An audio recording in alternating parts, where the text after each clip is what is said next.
Welcome to the Ask Historians Podcast. Hello and welcome to the Ask Historians Podcast. This week we're joined by starwarsnerd222, a flared user on the subreddit. Welcome. Thank you. Today our topic is going to be great power politics in the 19th century, although I understand that's slightly a broad time frame. As you said to me, this is basically from around the end of the Crimean War to the run-up to the First World War, so not firmly 19th century and definitely not all of it, but it's good enough. And to start off with, what got you into this topic?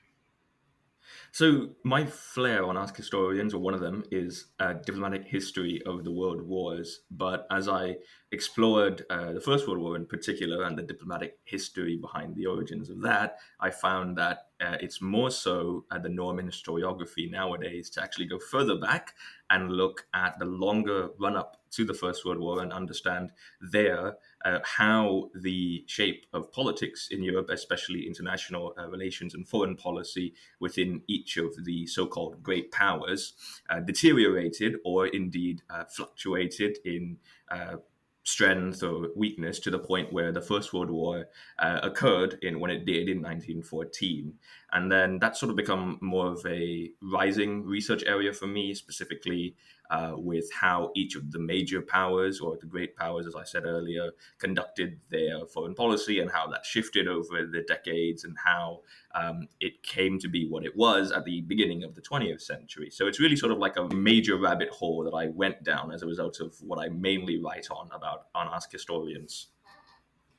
Nothing happens in a vacuum, nothing starts the moment it starts, as it were. There's always a backstory or something, and I guess the main question is, to some extent, how arbitrary is the choice of the end of the Crimean War as a start date for what we're going to be discussing today?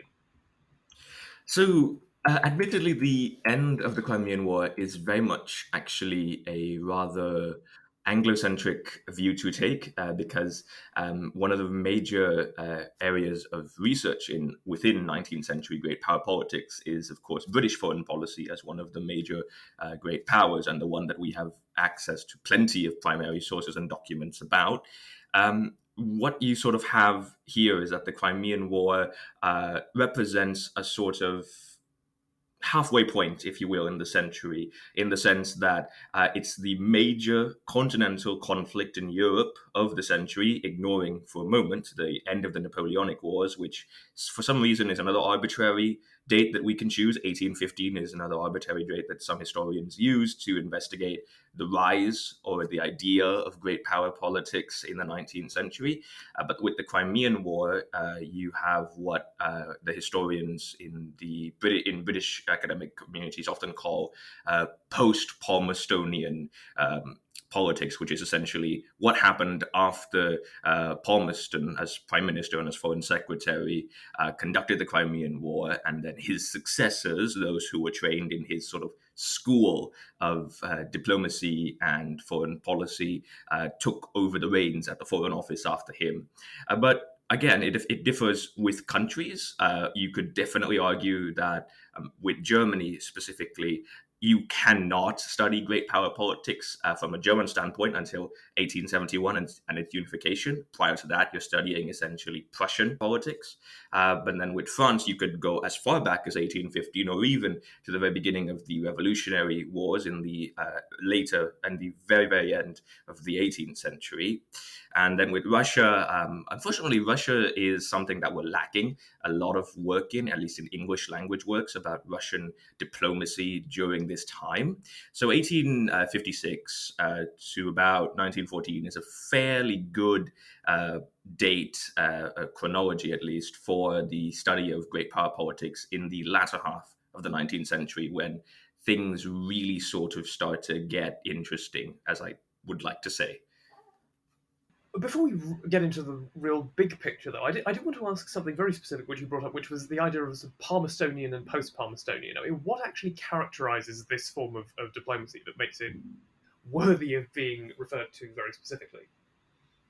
Yeah, so Palmerston, as is common with many British figures of the 19th century, is a giant in his realm. So he is very much the voice of British foreign policy from about the late 1830s to about the late 1850s, when he finally gives up the reins at the Foreign Office and in the House of Commons. And his foreign policy is very much characterized by a sort of this idea that Britain is to be the guardian of Europe, and in fact, to use an oft quoted phrase, the policeman of the world and of Europe, and that Britain is meant to safeguard both its interests and to ensure that the so-called status quo is maintained. And you hear this phrase being tossed around a lot when you read into this sort of topic, the idea of maintaining the status quo. And it essentially just means what it says without the Latin, that which is maintaining what already is, and ensuring that there are no major shifts or even minor shifts or changes to the geopolitical situation in Europe, but also in the world as a whole. So Palmerston's policy is very much based on this idea that Britain is to be the guardian of the continent and also of its own imperial periphery, because of course the British Empire is expanding a lot during the 19th century, and it's coming into contact with other civilizations, other nation states that may pose a threat or may not pose a threat to it, and it has to keep a watch on them. And so Palmerston's policy culminates in the Crimean War, which is, as I mentioned, one of the sort of hallmark conflicts of the 19th century, in that it is one of the major European conflicts occurring on the continent over, of course, the Crimean Peninsula.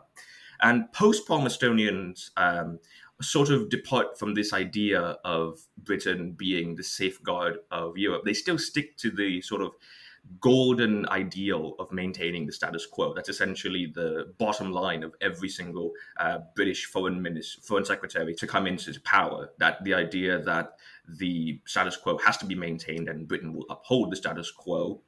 But after Palmerston, there's an increasing reluctance within the Foreign Office to get involved with continental affairs. And in particular, you have Lord Granville, who succeeds Palmerston as Foreign Secretary.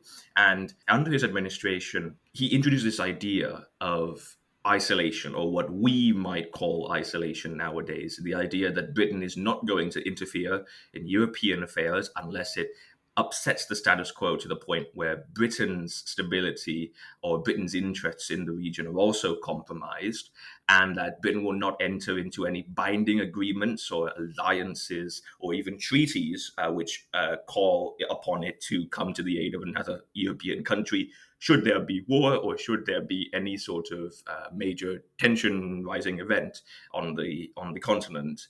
And this idea of isolation is carried on for pretty much the entire latter half of the 19th century, right up until 1904, with, of course, the Entente Cordiale with France. And after the 1900s, literally 1901, you have this sort of transition within British foreign policy from the Victorian age, or the sort of late Victorian, high Victorian age, into the Edwardian age. And that's a noticeable transformation, but I think we'll save that for later. So returning back to the original question, Palmerston's policy is essentially Britain safeguards Europe and the world from any major alterations to the status quo, and to do so, it will willingly go to war to protect and uphold the status quo. Post-Palmerstonian is Britain will still aim to maintain the status quo, but it will not play as active a role in safeguarding it through force of arms, or indeed through entering into any alliances or agreements with those countries which might seek to threaten the status quo or would also prefer not to have the status quo changed. So that produces an interesting sort of quandary where there is simultaneously the desire to maintain a certain system and yet an active refusal to really, it seems anyway, engage in any mechanisms that would allow that to continue. So how did the post-Palmerstonians reconcile simultaneously having a goal and refusing to exercise the means of achieving it? Yeah, so that's one of the hilarious paradoxes of this sort of topic and this time frame, and it's one of many. I like to put it in the sense that Britain is trying to play a chess match with whichever European country is trying to upset the status quo, but it's unwilling to make any moves And because it is very much ascendant in European politics right up until about the 1870s, it can set the time, and it sets the time to be pretty much indefinite at the time. So it's a chess match that Britain refuses to play in, but it has to play in, and it wants to theoretically play in, because oftentimes Britain is the one that started the chess match in the first place. So the post-Palmerstonians reconcile this by a very, very minute and very much in internal debates over what to do with regards to X event or X country on the continent, or indeed within the beyond Europe.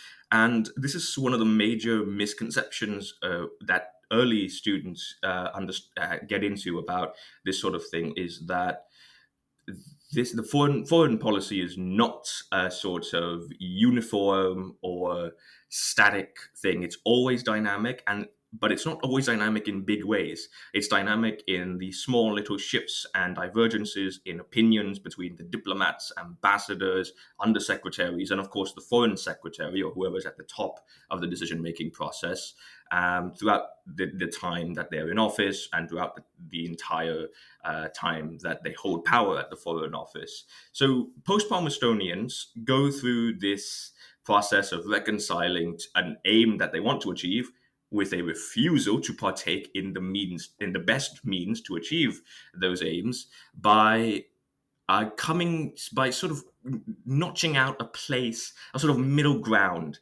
They come up with this idea later on in the 1870s of being very much a reactive community of diplomats and ambassadors. They are watching what happens in Europe, and they are reacting to it as the situation requires them to. And sometimes even then they are reluctant to go for the most effective means of coming to their aim. So, for example, one of the major aims of post-Palmerstonian diplomats, and indeed a continuation of the Palmerstonian age of diplomats, is to safeguard the Straits. That is the idea of preventing Russia from gaining access to the Black Sea and consequently the Mediterranean, and through the Straits of Bosphorus, which of course at the time the Ottoman Empire controls.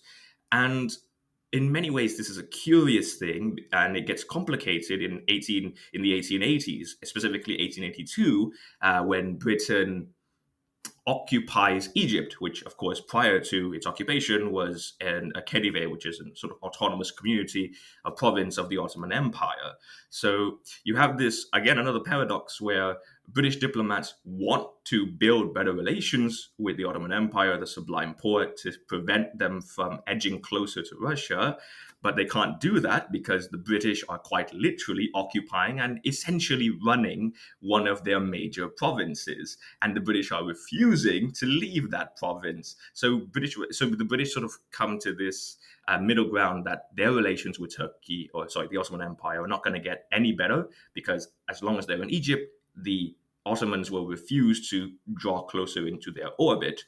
So Britain realizes that this is the new status quo, and so we must accept it. And this is essentially what post-Palmerstonian politics is about: accepting what is the new status quo, or adapting to what is rapidly becoming a new status quo, and then preserving that status quo until the next shift, which usually will not happen because of a British initiative, occurs, and then adapting to that, and so forth and so forth. So it's sort of a series of adaptations, as long as the status quo is maintained, and that status quo does not endanger Britain's interests, either colonial, imperial, economic, or continental, then the status quo can be happily, if somewhat reluctantly, adhered to by British diplomats and ambassadors and so forth.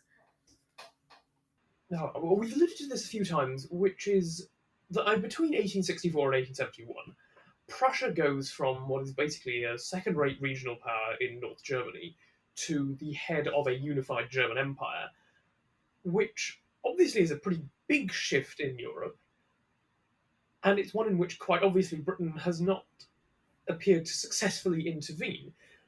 How generally did the unification of Germany go down from a British standpoint, and was there much initiative in terms of maybe we should try and put a halt to this?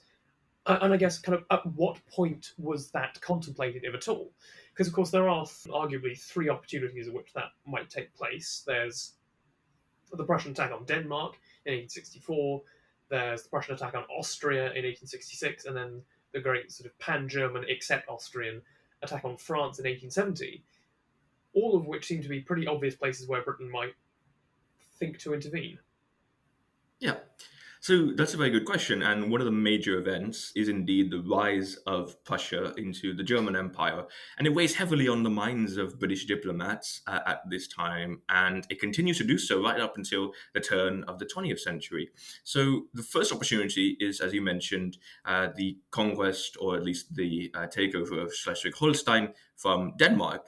That is a hilarious, actually, that developed into a hilarious sort of inside joke within the Foreign Office as a sort of problem that the British want to intervene in, but simply cannot because they don't quite understand the local politics of the region.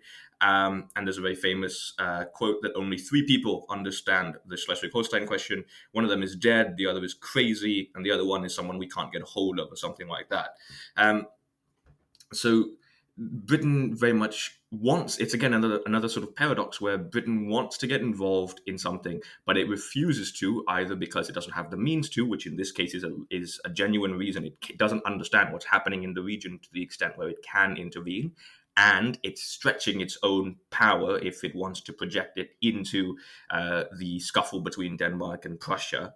And so Britain sort of comes to this, and so the British diplomats come to this idea that Prussia's rise is almost a sort of natural thing. It was bound to happen, and now that it's happening, the form that it's the path that they're using to achieve German unification and the founding of the German Empire is through, to use Bismarck's phrase, blood and iron.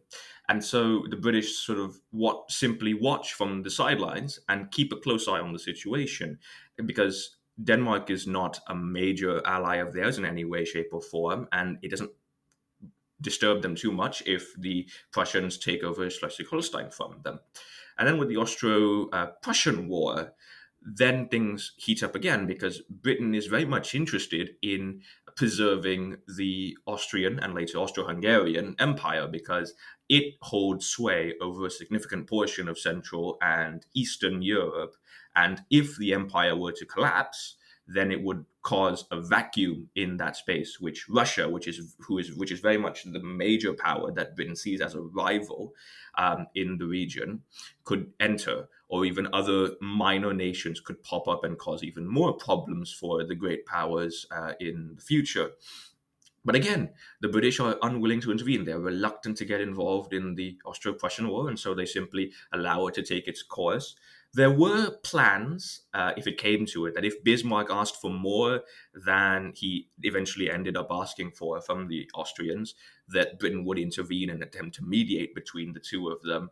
But it never came to that, and the British sort of accepted that Bismarck is taking what he needs from the Austrians to achieve German unification, and that is, well, a bit of a stretch, but it's not to the point where we ought to intervene in this matter. And then but the British are very much aware of the fact that sooner or later, the rising Prussia will come to blows with France. And France is very much a nation that Britain is concerned with in terms of foreign policy, because for much of the 19th century, up until about 1871, France is seen as the sort of the power to keep a watch of, because France is the closest thing Britain has to a neighbor, at least on the continent. And the Paris embassy is very much seen as the sort of blue ribbon embassy, in that it is the most prestigious post that you can have within the Foreign Office.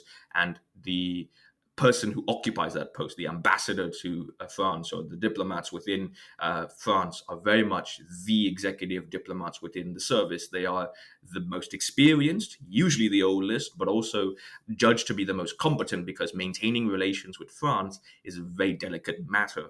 And so with the onset of the Franco-Prussian War, Britain is very much concerned again, because it worries that in attempting to achieve success during the war, either side will go through Belgium. as a convenient sort of bypass. And then, of course, Britain has a long-standing agreement. Actually, all the great powers have a long-standing agreement that if Belgium's neutrality is violated, they will go to war with the country that violated it. And so the British genuinely have to contemplate this idea of, will we go to war with Prussia or with and the other German states, or with France because they invaded Belgium? And they debate this within the service, and they come to the conclusion that we shall issue a stark warning to both of them that if Belgium is invaded, Britain will seriously contemplate declaring war on the nation that does so. And they receive promises from both Bismarck and Napoleon III that Belgium's neutrality will be respected. And so that's a success on the part of the British.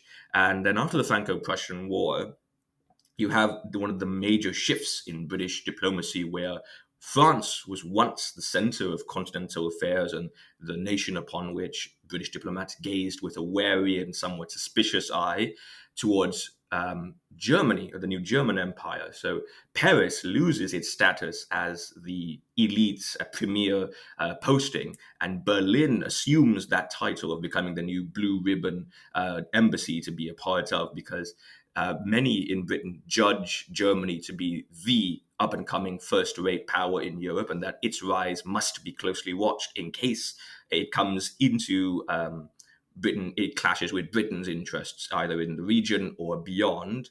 And there's a very famous quote from one of the diplomats, which is, "Watch Bismarck." Bismarck sort of embodies the German foreign policy, very much so, because, of course, he is chancellor and he played a massive role in unifying the German states. And so Bismarck is seen as, well, two extremes. On one extreme, Bismarck is seen as the champion of realpolitik, this mastermind of policy and diplomacy who uses opportunity to maximize his gain and plays off the other rivals against one another. But on the other side, you have this very condescending view of Bismarck being a reckless opportunist and a power-hungry Prussian who simply wants nothing more than to see all his enemies occupied with each other whilst he goes around grabbing the spoils of their bloodshed and conflict. The middle ground is that Bismarck is both of these. He wants glory for Prussia and later Germany, but also he wants to keep Europe peaceful. And he does keep Europe peaceful pretty much for the time that he's still chancellor, until his dismissal by the new Kaiser, Wilhelm II, in about 1890. So the rise of Prussia into Germany is an event that's met with some concern in the British Foreign Office, but it's also seen as a sort of inevitable event. This was going to happen sometime. It's happening now, and this is the way it is happening. And so the British are reacting to all these with a mix of either non-intervention and just observation, or indeed warnings in the case of the Franco-Prussian War about Britain's stake in what will come in the conflict. Of course, this all ends at some point. The run-up to the First World War sees all of these empires engage in what seems to be some pretty considerable alliance-building activity, and the dismissal of a lot of the "we have achieved a desirable status quo, now let us keep it" people. So we've discussed briefly the Entente Cordiale, and we've alluded to the sacking of Bismarck. How do you get from a situation where Britain especially is going, no, let's just let things happen, to we are actively opposing German power?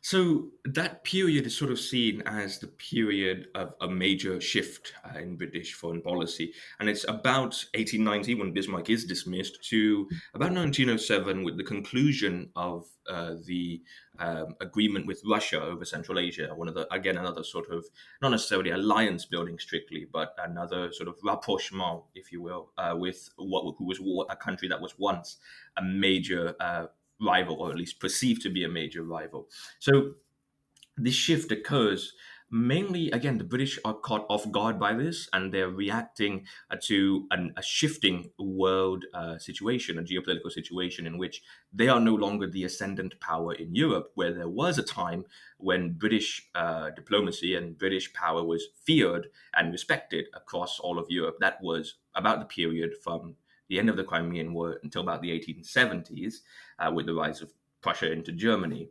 But after Bismarck's dismissal, the other powers are catching up. Germany is rapidly industrializing, and it's catching up to and will later overtake Britain in many industrial sectors. France is recovering very quickly from the Franco-Prussian War, which was completely unexpected by many of the powers. Russia is continuing its expansion eastwards, and that's bringing it again into Britain's orbit in the Far East, Asia. And so Britain realizes perhaps a bit too late, that sooner or later, its isolation is going to be of a consequence to it. Whereas once isolation was seen as a benefit to Britain's freedom of hand and freedom of action in foreign policy, now it's being seen as a complication, because with all these blocs forming the Triple Alliance between Italy, Austria-Hungary, and Germany, and later the Franco-Russian alliance in 1894, Britain is realizing that it is the only great power that has yet to side with any country in a sort of firm alliance building way. And it realizes that this is problematic, because if it ever gets into a scuffle with any of the great powers now, that great power has the assistance of another one. So if it does get into a scuffle with France over the Nile Basin, which it does a lot in the 1890s, they fear that France will call upon Russia as their allies to back them up, and that is going to complicate matters even further. British diplomats very much prefer bilateral scuffles and confrontations to multilateral ones. It's much easier to deal with one country than it is to deal with that country and their friends, obviously. So Britain realizes that soon its isolation is going to be terrible. But it realizes this perhaps too late, because up until 1902, with the signing of the Anglo-Japanese alliance, which is actually the first formal alliance that Britain enters in, and one which does contain a mutual defense pact, unlike the Entente Cordiale and the agreement with Russia. Britain is led by Lord Salisbury as Prime Minister and as Foreign Secretary, and he crystallizes the idea of isolation. He doesn't like the fact that Britain is sort of being pushed towards choosing a side in Europe and beyond in the world.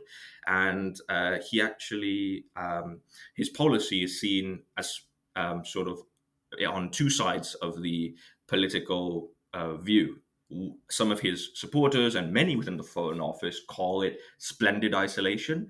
His critics call it terrible isolation.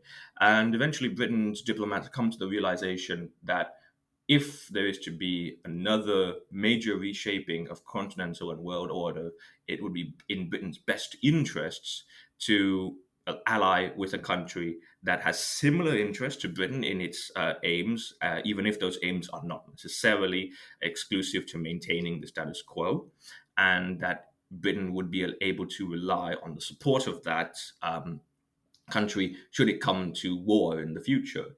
And with Japan, this is easily reconcilable because of the fact that the two countries share a mutual desire to see Russian influence in the Qing Empire curbed, because, of course, Japan has its own designs for its neighbor, and Britain also has considerable economic and political influence as well in the region, and both would like to see the Russian giant sort of curbed in the region from encroaching any further into their spheres of influence, to use the phrase which is often tossed around liberally.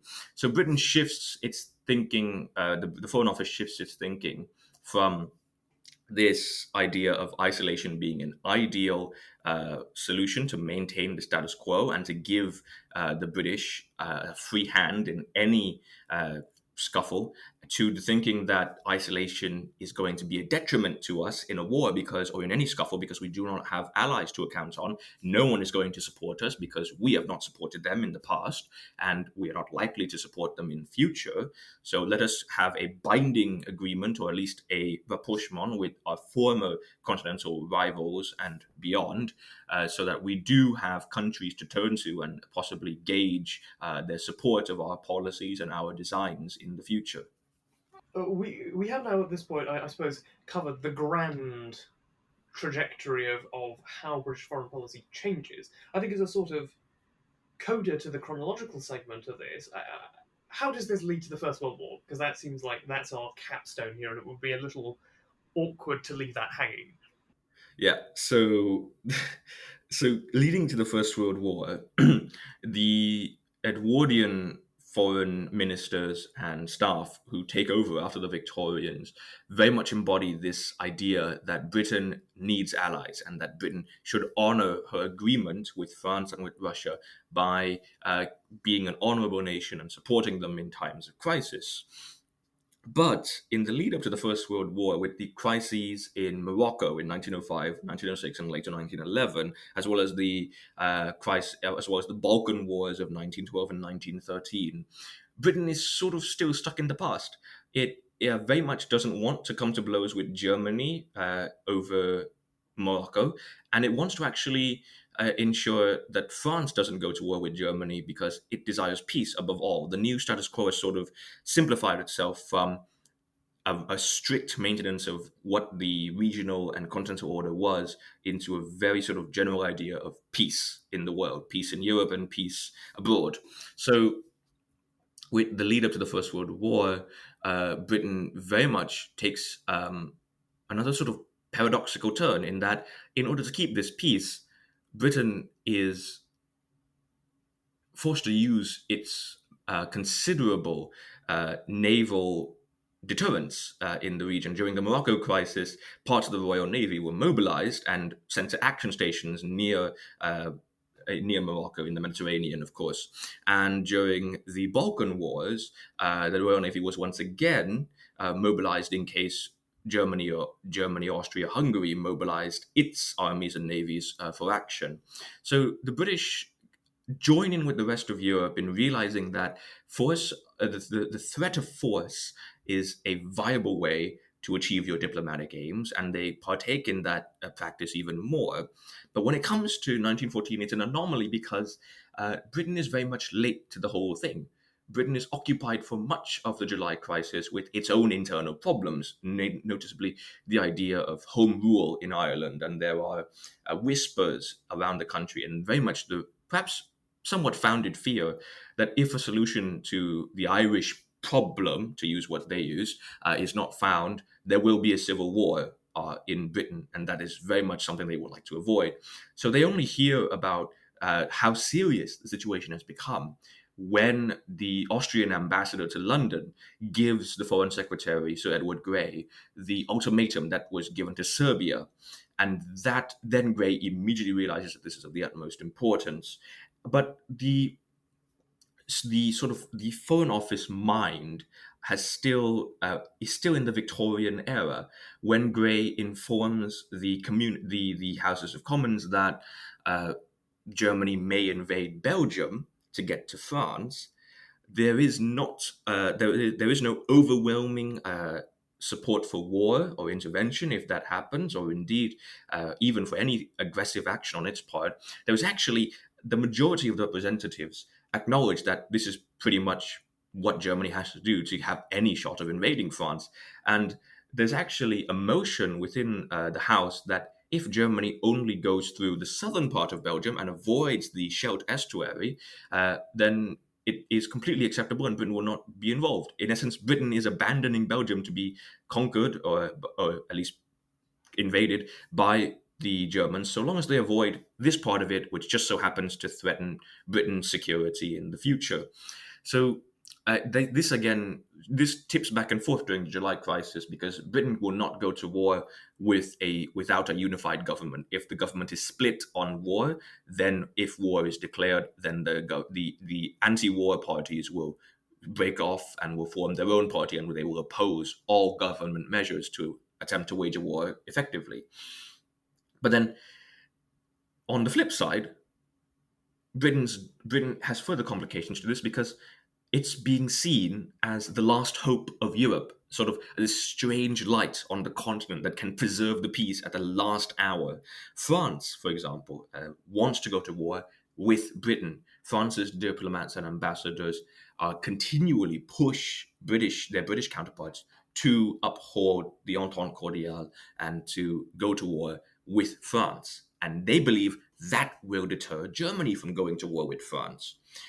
Whereas with Germany, they want Britain to help mediate peace with France and avoid war by refusing to go to war with France and thus leaving France alone, or at least with its Russian ally, and not to join the British. And so Britain has these external pressures on it, but also these internal pressures that it must choose a side. It cannot simply stay put, because if it does not intervene, it's strengthening the Germans' hand. But if it does intervene, they're strengthening the French hand. And so at the very end of the July crisis, Grey manages to convince most of the House of Commons that Britain is honor bound to keep the Entente Cordiale afloat and to ensure the peace of Europe by going to war with Germany in the event that they invade Belgium and enact the Schlieffen Plan, or one part of the Schlieffen-Moltke Plan. And so they issue the ultimatum to Germany on the 1st of August, and it expires on the 3rd of August. And 4th of August, Britain goes to war, and so ends the July crisis, so starts the First World War.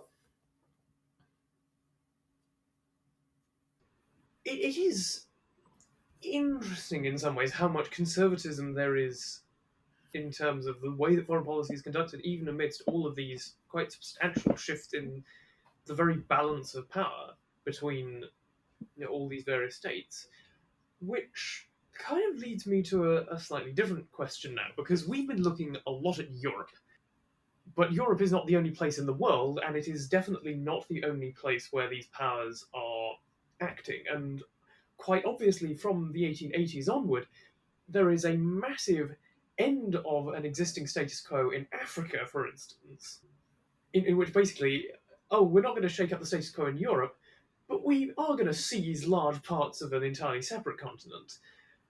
But then how, for one, does this go ahead? I mean, to what extent is the Foreign Office actively involved in processes of African imperialism? And on another note, and we can get to this later again if we forget to cover it straight away, how does colonial policy in Africa affect diplomacy in Europe?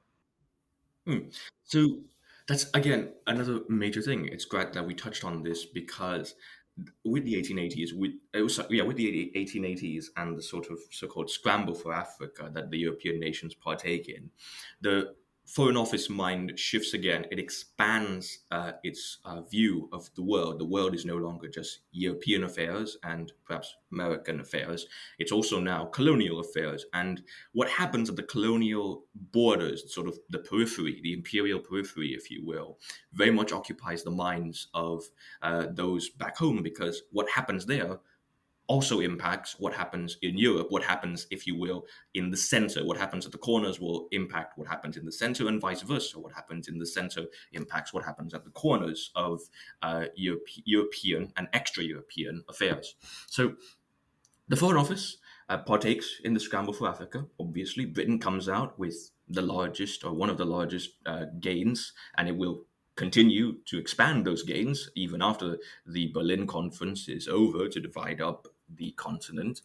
And the sort of major preoccupation with Africa is the Nile Basin, because with the British occupation of Egypt in 1882, the French are ridiculously upset, because they also had designs for North Africa. And of course, Britain's control of Egypt means that it nominally technically controls the Suez Canal.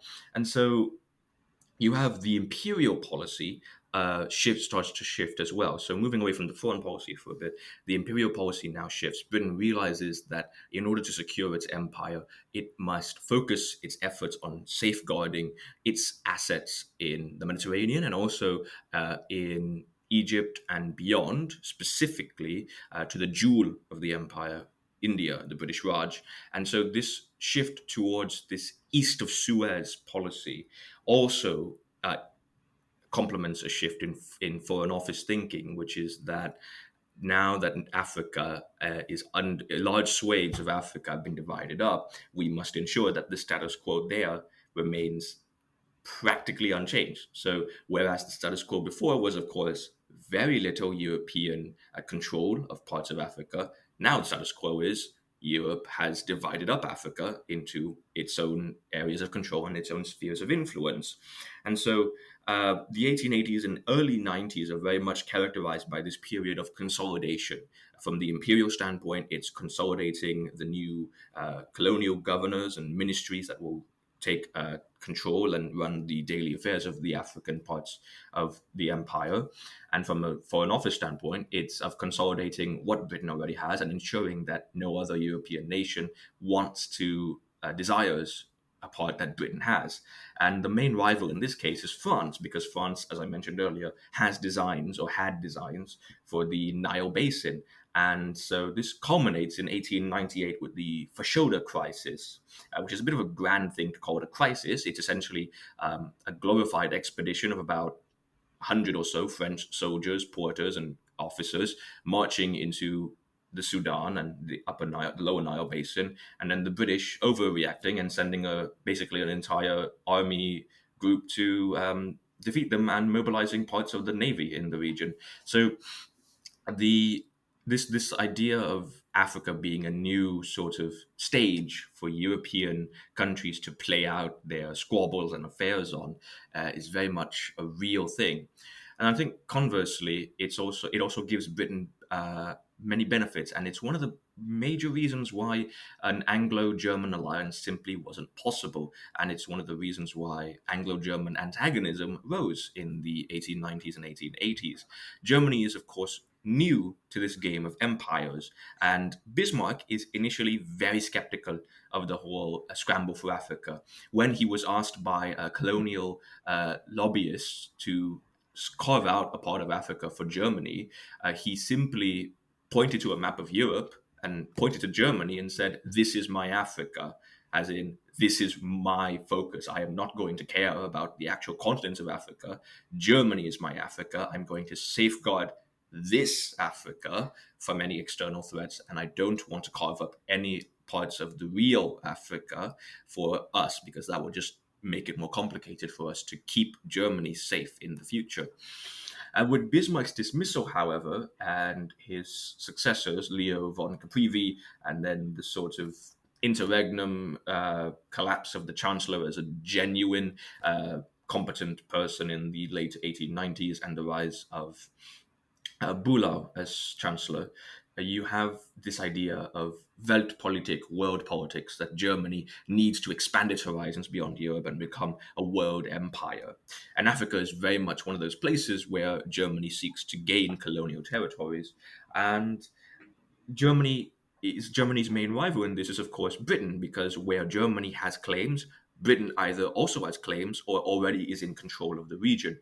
And for much of the much of the course of the 1890s, Britain consistently blocks Germany on almost every single colonial ambition of theirs in Africa, but also in the world as well, specifically with Samoa, right? And in the Samoan sort of squabble, if you will, is very much an extreme of British diplomacy at this point, where the Germans want this island in the Pacific, and the British simply refuse for months on end to even acknowledge they have a claim to the island, let alone process that claim and discuss with them what to do with the island.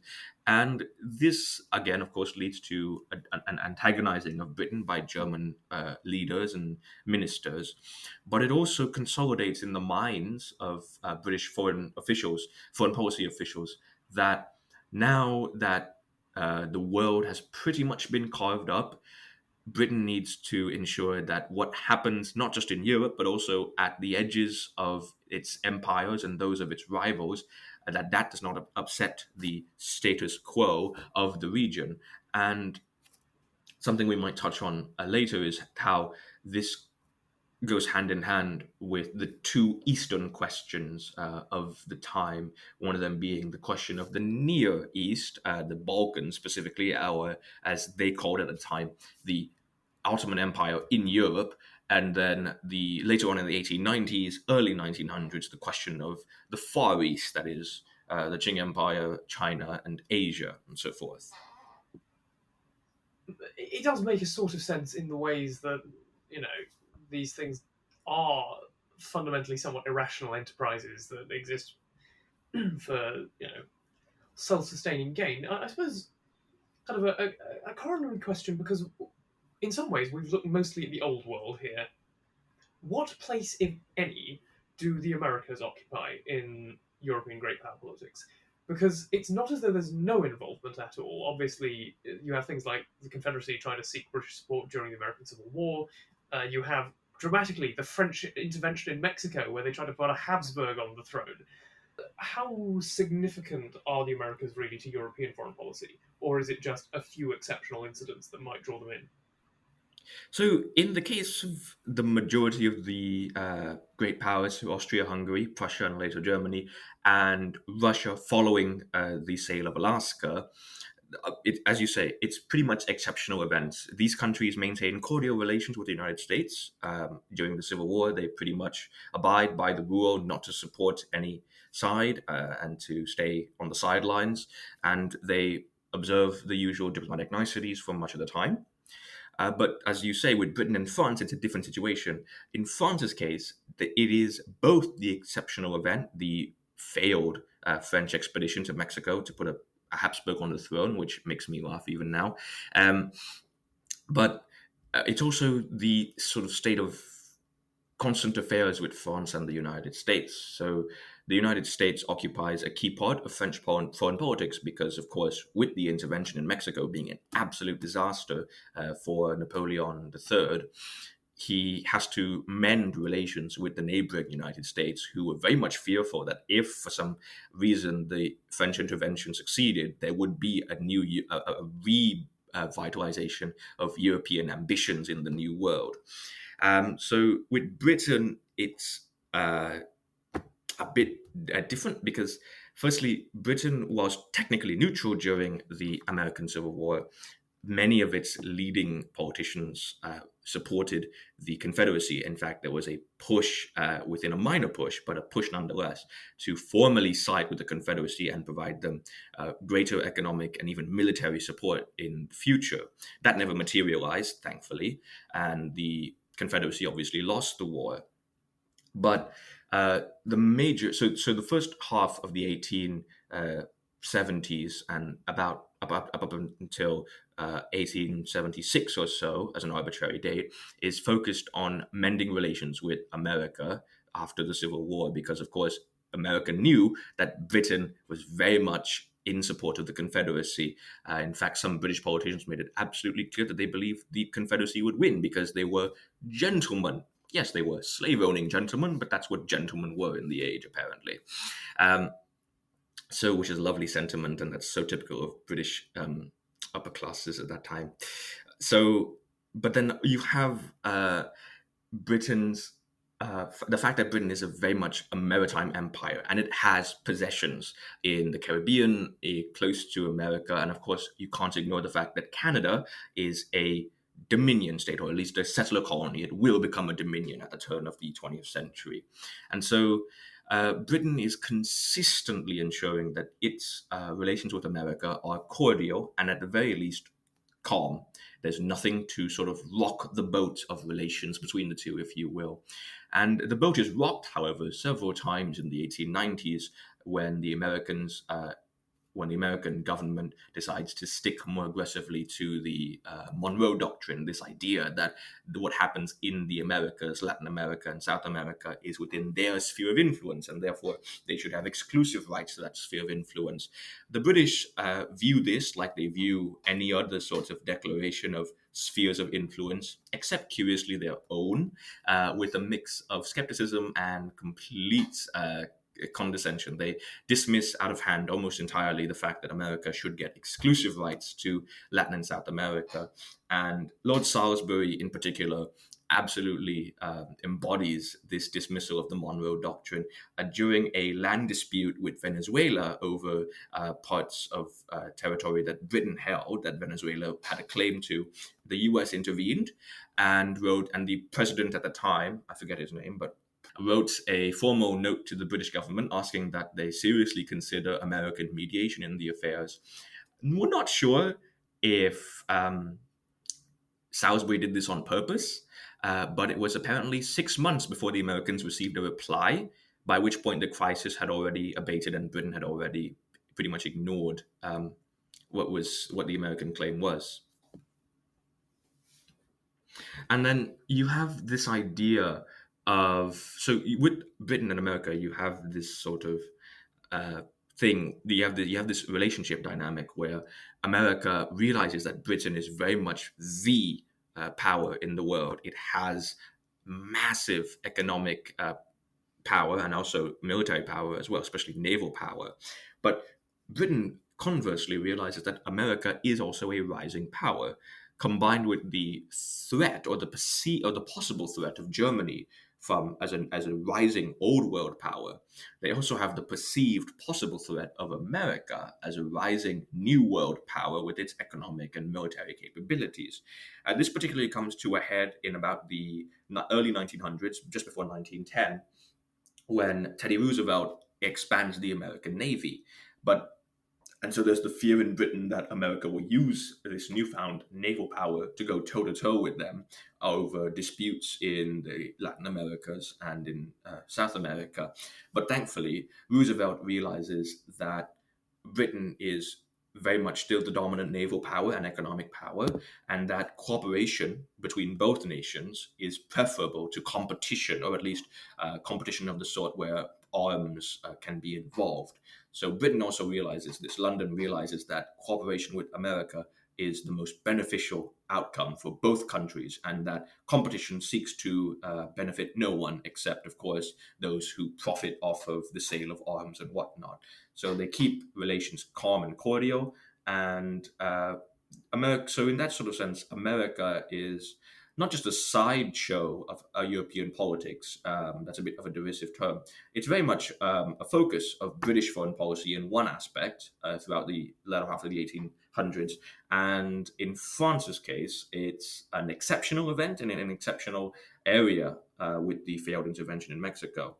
So, as you say, even South America is watched for any signs of instability that will threaten British holdings in the area, but less so than America itself. The United States of America still occupies a sort of key embassy in the New World. There's one incident that hasn't been mentioned here, but which I presume must have had some sort of effect on the ways that continental European powers viewed the United States, which is, of course, the Spanish-American War in 1898, where the US rather suddenly dismantles the last vestiges of the Spanish colonial empire. I mean, how did Europeans respond to this? I mean, obviously, Spain has its own reaction that I'm not expecting us to go into, but sort of from a diplomatic perspective, how did Europeans respond to the Spanish-American War? So, from a diplomatic perspective, the Spanish-American War is curious in the sense that the Europeans sort of just accept that this was bound to happen. Many of them viewed the Spanish Empire as on its last legs, as in the Americas with its possessions there. And they all saw the rise of America economically and militarily as signs that it would sooner or later come to blows with the other sort of last European power in the region, ignoring Britain, of course, which is the Spanish Empire. And so when America goes about very quickly dismantling what remains of the Spanish Empire in the Americas, the diplomats in Europe sort of come to the conclusion that this was bound to happen, again, like with the Franco-Prussian War and British diplomats, and that America was simply asserting its newfound might in what many of them believed to be its rightful sphere of influence. Of course, the British didn't quite share that view, but this complements well into this sort of idea, this overarching idea of empires in decline. So we have the Spanish Empire, of course, in the Americas, but the key empire, and this links back to the Near East question that I mentioned earlier, is, of course, the Ottoman Empire. And there's a shift here in British thinking as well. The immediate post-Palmerstonian diplomats are actually very hopeful that the Ottomans can reform their empire, they can modernize, they can industrialize, and they can survive as a stronger empire as the 19th century draws to a close. And so they support initiatives by the Sultan and by their own diplomats to strengthen the Ottoman Empire and keep it as a bulwark from Russian expansion in the region. But about the 1870s, the shift comes, especially with the Russo-Turkish War of 1877 to 1878. The British realized that for all their efforts, the Ottoman Empire is simply on the decline. It's on its last legs. It is quite rightly, perhaps in their view, the sick man, the old sick man of Europe. And when it collapses, that will be a major crisis. But again, another paradox comes up. If the British allow the Ottoman Empire to collapse, they will have to deal with the mess of propping up whatever else, the power vacuum that results. And that power vacuum is going to be very much occupied by Russia because of geographic concerns and also geopolitical designs. But at the same time, if the British actively keep trying to support the Ottomans to modernize and reform their empire along more modern lines, it's going to get nowhere because of the fact that the British, again, as I mentioned, still occupy a fair bit of the empire in Egypt, technically. So this idea of empires in decline is a view that all the European great powers share. They're all realizing they're all coming to the view that empires have this natural course of life, and that when an empire is in decline, the other powers will circle around it like vultures wishing to pick off the scraps. And so the Near East question deals with, of course, the Ottoman Empire, what will happen when it finally collapses, and what will happen to its Balkan provinces. There are a few developments on that front already by the end of the 1900s. But then at the turn of the 20th century, the shift then comes, this is added to the Far East question, which is the Qing Empire. What will happen when that empire, in what, of course, we now equate to China, collapses? And I know that you're very keen researcher on this part of the world and on this time frame. But from a European diplomatic standpoint, it's quite the opposite. With the Near East question, the European powers are very much happy to get involved and to mediate between the Ottomans and other European powers, such as Russia and Austria-Hungary, and to come to a collective agreement on what will happen with the Balkans and what will happen with the empire's future. But in China, with the Qing Empire, the powers have their own agendas, and they're very much unwilling to come to the support of one another with regards to the region.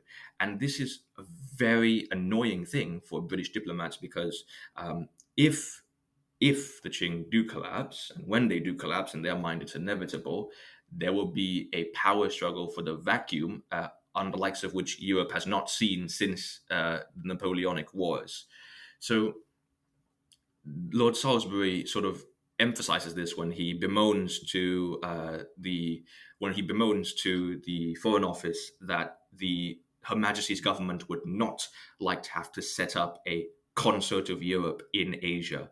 But then conversely, as in the lovely paradoxical way that British diplomacy at the time runs, he says publicly to all of the European leaders that in Asia there is room for us all, which is a rather bit of a 180 from what he previously said.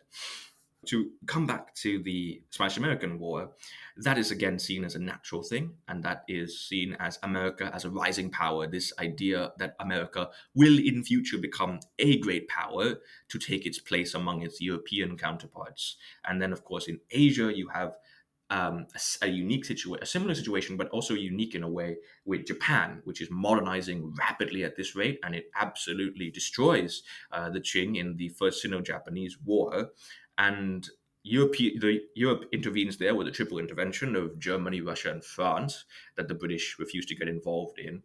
And the British view Japan in much the same light that they view the Americas, as rising powers that need to be taken into account and viewed with a watchful eye in the course of things to come.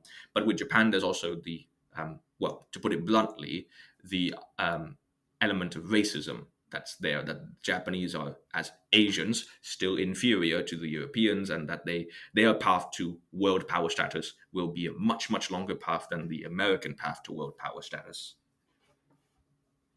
I mean, on the note of the British lack of involvement in the triple intervention, I mean, there was actually some British involvement in Korea, in that they were active in assisting Qing subjects who were basically left somewhat in the lurch when Qing power suddenly vanished from the peninsula. But yeah, it does seem to fit into that pattern of wanting a lot and doing very little that we've been discussing more or less as the central theme of British diplomacy in this entire period.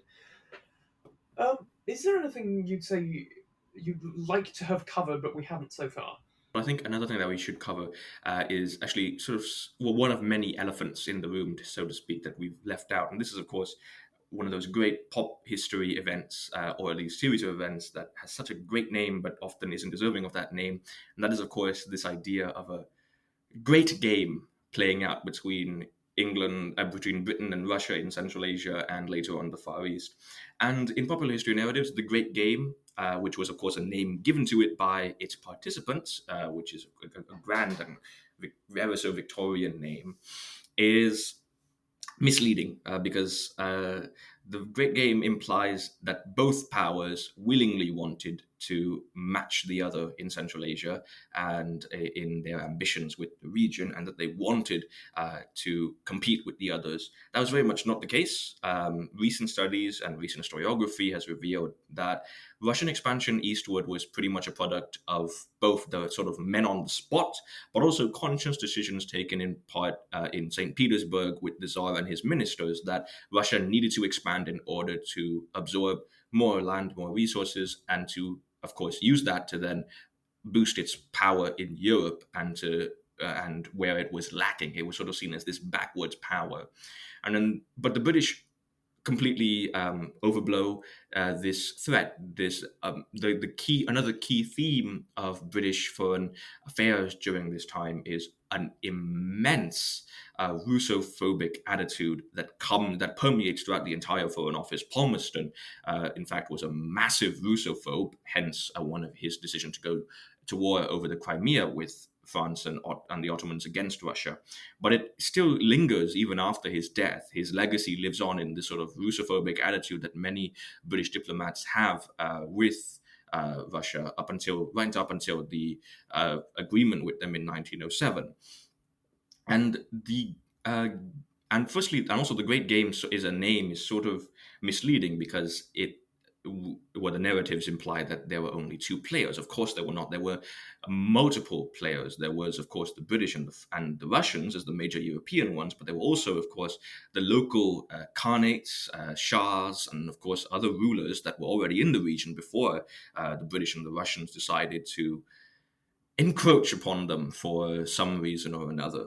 And so the Great Game is sort of, for lack of a better term, is an event that is not so much punctuated by major exceptional circumstances, but it's a constant perceived threat, once again, to British security in the region, because, of course, many British diplomats have this unfounded fear that Russia will march into British India and attempt to take it over by force. It's a very fanciful fear, and the Russians, of course, have no plans as such, because they realize that to do so would cost them millions and millions of rubles and occupy their armies for vast amounts of time that they simply will not be able to possess. They don't have the time, resources, or indeed the motivation to take over India or the British Raj from London.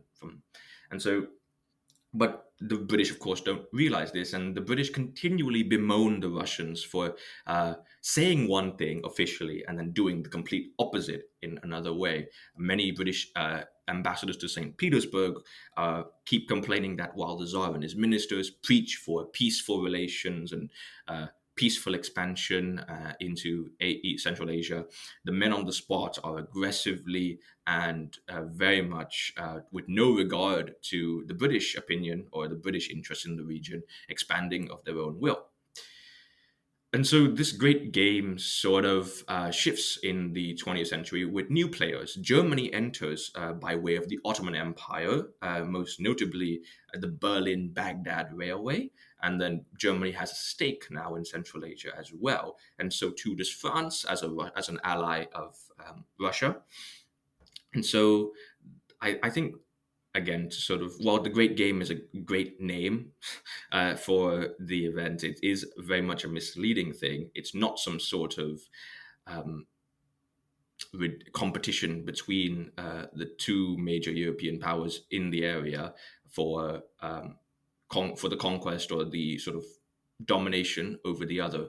It's this slow moving, but also at times pertinent set of affairs that takes place in the region, that occupies the minds of both powers, that have their own agendas, and again and there are of course other powers involved as well, the local rulers that we mustn't forget about. And so I think it's time we really stop using the Great Game as a name, if only for its theatrical and metaphorical value, because it is ever so great. Because a book is a bit more interesting if it says the Great Game in Asia or whatever, rather than the Russo-British, etc., etc., etc., competition for influence in Central Asia, 1850 to 1900 or whatever. So for pop history value, it's got it, but for academic history value, it's pretty much dead as a name, as a credible thing. Yeah, it is worth noting. I think the men on the ground really can't be too powerful in Central Asia because, as you said, part of the reason the Russians can't invade in here is just the logistics of trying to move anything through Central Asia requires extraordinary amounts of central planning. And I think the fact that the British diplomats feel there is such hypocrisy is less due to the fact that the stuff in Central Asia happens under its own steam than the fact that the Russians are just very good at keeping mum on their activities. Yeah. Because even members of the Russian foreign ministry had no idea what was going on in Central Asia at the time. So because they were different departments, which, to some extent, we've gone into that a bit as well, where there are departmental issues. Not everything that happens overseas is, paradoxically, the responsibility of the Foreign Office, or at least it is not always brought to their attention. Yes, that's a kind phrase to use, yeah. Yeah. Well, thank you once again for coming on. Thank you for answering so many questions on the sub as well. And who knows, we may see you on again in the near future, or maybe the further future, but I'm sure it's probably not the last time now. Yeah, no, thank you for having me. Thanks for asking great, grand questions. And yeah, I look forward to maybe coming back for another related episode in the future. But again, thanks again for having me on in the first place. You've been listening to the Ask Historians podcast. Please support us at patreon.com/AskHistorians. Find more history like this by following us on Twitter and Facebook, and by visiting us at askhistorians.reddit.com and ask hundreds of historians and enthusiasts anything you want to know about history.